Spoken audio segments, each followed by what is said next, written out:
Hi everyone and welcome to my tech channel. In this video I want to explain how Bazel works with header files for libraries that you're trying to include as a dependency. In this case we can see that this source file depends on an include, depends on a library called graphs, and this library is in lib here on the left hand side, and I included this library in the build file responsible for building this source code here. So I have a dependency on the target lib graphs. However, if I try to build this code, I get an error saying that Bazel was not able to find graphs.h. And the reason is Bazel in the sandbox copies the dependencies to the folder which it sets as the current working directory at compile time. And if we don't, in the include statement, if we don't include the name of any subfolder, it won't be able to find the file. So if I append a lib in this case, because the folder in which the package in which the library is called lib. So if I have a name like this, Bazel will be able to find the library and build. But there's a problem, an obvious problem with this.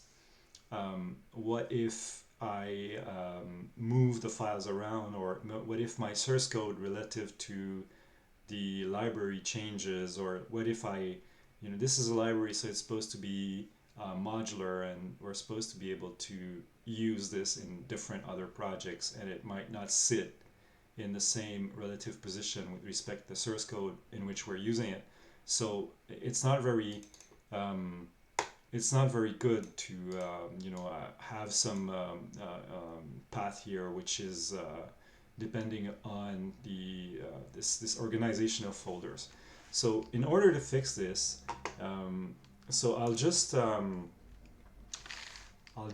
make it fail again. So by removing this, and with the option verbose failures, if I try to build, I'll be able to see the full command ran by Bazel while trying to build this binary. And I can see from this that when it calls GCC here, there is no mention of the lib folder. So it's not telling GCC to look into that lib folder, and this is the reason it's failing.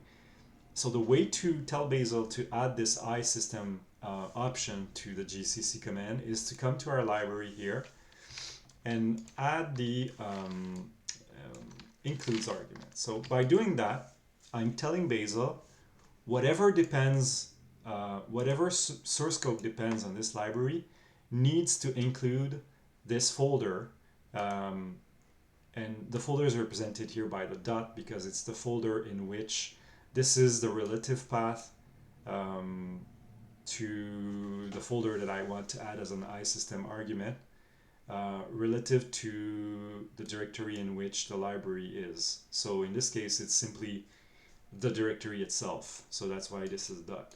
And if I do that, and I will remove the semicolon here in my source code to make the build fail just on purpose, so that we can take a look at the command that was run, because if it builds successfully, it won't be showing the command. So I'll just make it fail, and then we can see that we have an iSystem lib argument here that was added by Bazel.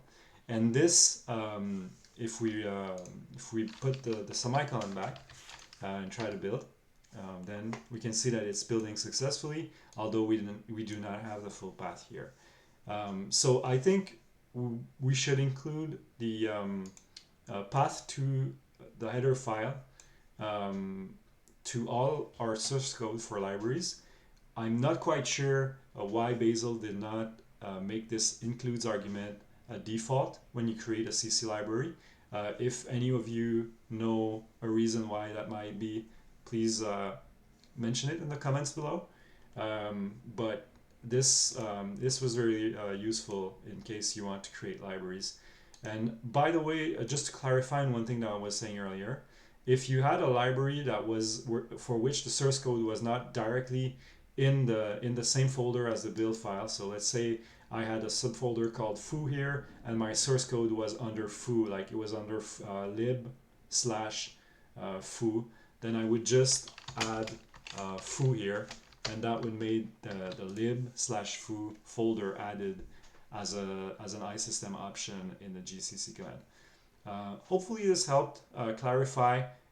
I don't personally think that Bazel's documentation is very easy to. I went through the documentation and wasn't able to understand exactly what this includes attribute was, so I had to kind of investigate for myself. So hopefully this video is clear and explains well what this does and how we can use it. If you like the video, don't forget to like and subscribe, and thank you for watching.